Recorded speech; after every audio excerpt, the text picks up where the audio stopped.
Tenth math अध्याय 14 की प्रश्नावली 14.1 का क्वेश्चन नंबर पहला है।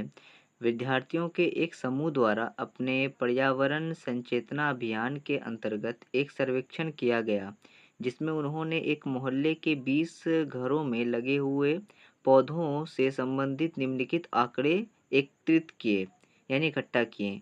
प्रति घर माध्य पौधों की संख्या ज्ञात कीजिए। यानी हर एक घर में लगभग कितने पौधे होंगे, इसे हमें ज्ञात करना है। तो माध्य का मतलब तो अब तो पहले पढ़ चुके होंगे, लेकिन यहाँ थोड़ा सा चीज़ें अलग है। जैसे उन्होंने क्या है कि पौधों की संख्या बताई है और घरों की संख्या बताई है। यानी कितने घर में कितने कितने पौधे हैं। जैसे 0 से लेकर 2 तक एक घर में पौधे हैं। 2 से लेकर 4 पौधे जो हैं वो 2 घर में हैं। किसी के घर में 2 होगा, किसी के घर में 3 हो सकता है। 4 नहीं, क्योंकि 4 से नीचे होगा। या तो किसी के घर में 2 होगा या 3 होगा। ऐसे से 2 या 3 घर वाले कितने हैं? सिर्फ 2 घर है ऐसा जिसमें पास पौधे 2 या 3 पीस हैं। और एक घर ऐसा है जिसके पास 4 से 6 है, यानी 4 और 5 हो सकता है। एक घर में हो सकता है 4 हो या फिर 5 हो। बताया नहीं गया है कि कितना पौधे हैं। और 6 से 8 के बीच में 5 घर हैं। 8 से लेकर 10 पौधे 6 घर में हैं। 10 से लेकर 12 पौधे 2 घर में हैं। 12 से लेकर 14 पौधे 3 घर में हैं। इस तरह सर्वेक्षण किया गया। अगर किसी बोले कि लगभग अगर देखा जाए कि मोहल्ले में कितने पौधे सब घर में होंगे, तो ऐसा थोड़ी वो बोलेगा कि किसी घर में हमने 1 देखा था, किसी घर में 2 देखा था, किसी में 3 देखा था, 5 घर ऐसे इसमें 6 पौधे हैं, 7 पौधे हैं, या 2 घर ऐसे हैं जिसके बाद 10 पौधे हैं, 3 घर ऐसे हैं 12 पौधे, ऐसे थोड़ी बोलेगा ना। वो बोलेगा कि बीच का एक नंबर, है ना? जैसे मैं बोलूँ कि मैं 1 रोटी कभी खाता हूँ, कभी-कभी 2 रोटी खाता हूँ, कभी-कभी 3 रोटी भी खा लेता हूँ, है ना? तो कोई मेरे से पूछे कि कितनी रोटी खाते हो तुम? तो मैं बोलूँ कभी 1, कभी 2 खाता हूँ, कभी 3 खाता हूँ, ऐसा नहीं बोलेंगे ना। एक बीच का रैंडम नंबर उठा के हम बोलेंगे, उसे ही माध्य बोलते हैं, यानी एवरेज। जैसे होता है ना कि 100 रुपए का कोई चीज़ है, तो आप लगाते हैं कि 50 में दे दो, तो वो बोलता है ना मेरा ना आपका, वो 75 में ले लीजिए, यानी बीच का नंबर। तो वही माध्य होता है, यानी वो इंसान को बोलना है कि एवरेज घर में कितने पौधे हैं, यानी इतने तो लमसम हैं ही पौधे इतने, ये कहना चाह रहा है वो। तो माध्य ज्ञात करना है और इस किस विधि का प्रयोग कर रहे हैं वो भी बताना है। और आपको पता होना चाहिए इसमें 3 विधि यूज़ होती है। प्रत्यक्ष विधि, कल्पित माध्य विधि और पग विचलन विधि। हम लोग प्रत्यक्ष विधि पढ़ने वाले हैं। सर, ये विधि का फॉर्मूला पहले मैं आपको दिखा देता हूँ। जैसे कि आप यहाँ पे देख सकते हैं लिखा हुआ है प्रत्यक्ष विधि यानी डायरेक्ट मेथड, जिसमें हम एक्स पे बार का मतलब होता है माध्य, और इसका फॉर्मूला होता है sigma F I into X I by sigma F आई। ये सिग्मा का मतलब होता है जोड़, एफ आई एक्स आई का जोड़। अब ये एफ आई क्या है, एक्स आई क्या है, इसको हम देखते हैं कि हम सारे क्वेश्चन इस फॉर्मूले से ही करेंगे, प्रत्यक्ष विधि से। और जो हमारा पग विचलन या फिर कल्पित माध्य है, उसे हम अलग से सीरीज़ बनाएंगे, उसके अकॉर्डिंग चलेंगे। ठीक है? तो बनाते बनाते आपको समझ में आ जाएगा मैं क्या करना चाहता हूँ। ये है हमारा प्रत्यक्ष विधि जिसपे हम यूज़ करके बनाने वाले हैं। और बाकी 2 विधि और है। दूसरी विधि है हमारे पास कल्पित माध्य विधि, एज्यूम्ड मीन मेथड। अब इसमें क्या होता है हमारे पास, देखते हैं इसका फॉर्मूला। इसमें है डी पे बार, यानी माध्य में इसका भी निकालना है sigma F I into D I by sigma F I.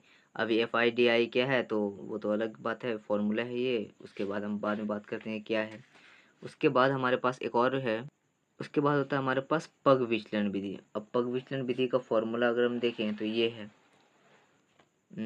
Sigma sigma F I you I by F I. ये है हमारे पास, ज़्यादा कुछ चेंजेस नहीं है। पहले डी आई था, उसके बाद एफ आई था, ये सब चीज़ चल रही है। तो हम तो प्रत्यक्ष विधि से बनाने वाले हैं, तो उसकी तरह सॉल्व करते हैं और आराम से समझिएगा, समझ में आ जाएगा। तो आपको ये डायग्राम बनाना होगा जिसमें हम अगर लिखें तो ये पौधों की संख्या हम एक तरफ लिखेंगे और दूसरी तरफ लिखेंगे घरों की संख्या। यहाँ पर घरों की संख्या का मतलब हो गया एफ आई, यानी फ्रिक्वेंसी, यानी बारंबारता। आपने कभी नाम भी सुना होगा बारंबारता, यानी कितनी बार हो रहा है।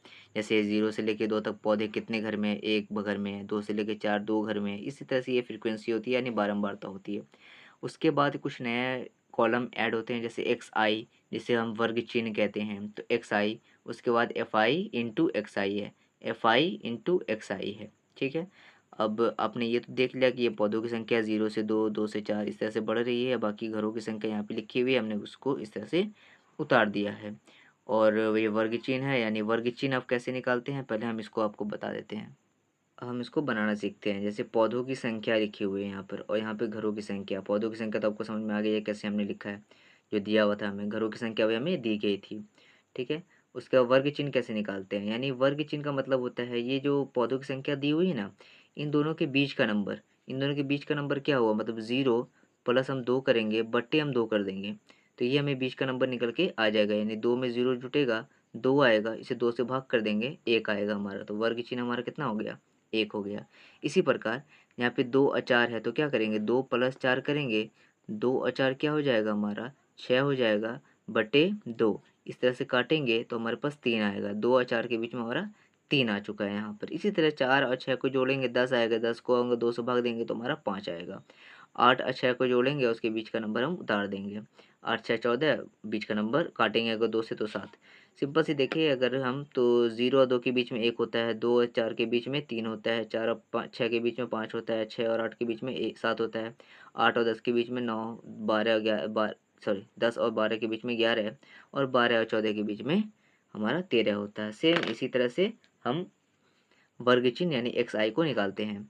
अब एफ आई एक्स आई का मतलब क्या हुआ, एफ आई और एक्स आई बीच में गुना है तो एफ आई एक्स आई गुना हो जाएगा। एक एकन एक, 2 तिया 6, 5 एकन 5, 7 पचे 35, 6 नमा 54, 2 को 11 से करेंगे, 11 दुना 22, 13 तिया 39। अब हम आगे थोड़ा सा बढ़ते हैं और इसको देखते हैं। ये वाला नंबर हमारे लिए शायद नया होगा कि ये सिग्मा का मतलब क्या हुआ। सिग्मा का मतलब होता है जोड़। हमारे पास दो चीज़ यूज़ होता है फॉर्मूले में। जिस तरह से अगर फॉर्मूला हम देखें यहाँ पर कि माध्य का फॉर्मूला होता है sigma F I into X I by sigma F I, यानी F I X I use हो रहा है और एफ आई यूज़ हो रहा है। सिग्मा का मतलब होता है जोड़, यानी समेसन, जोड़ है ये।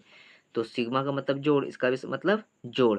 तो अब इसको समझते हैं। सिग्मा का मतलब तो हमारा जोड़ हो गया, लेकिन एफ आई का मतलब क्या हुआ, सिग्मा एफ आई, ठीक है, यानी एफ आई का जोड़।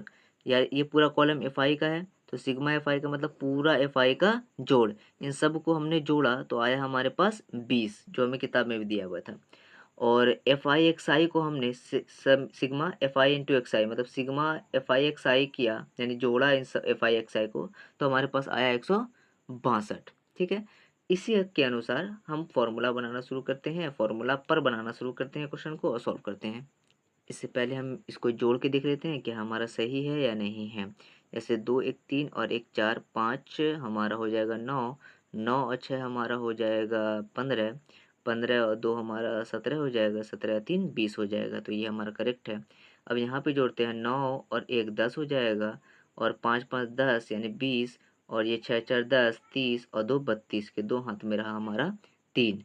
5 3 8, 2 10, 3 13 और 3 जो बचा था यहाँ लिख देंगे 16, यानी 162। तो सिग्मा एफ आई, सिग्मा का मतलब सबको जोड़ा हमने, एफ आई एक्स आई को जोड़ा तो कितना आया 162, एफ आई को जोड़ा तो हमने क्या आया 20। तो इसको फॉर्मूले पे पुट करके बनाते हैं। माध्य का फॉर्मूला होता है sigma F I into X I बस sigma F I. Sigma F I into X I कितना है 162, और सिग्मा एफ आई कितना है 20। अब हमने क्या कर सकते हैं, 0 हटाएंगे, एक घर पर पॉइंट लगेगा, 2 से काटेंगे, 2 अठे 16, पॉइंट वैसे शिफ्ट हो गया, 2 एकन 2, यानी 8.1 हमारा आंसर है। यानी हर घर में 8.1 पौधे, यानी 8 पौधे तो लगभग के आसपास हैं, यानी एवरेज पौधे कितने हैं 8 पौधे हैं। तो ये हमारा आंसर है।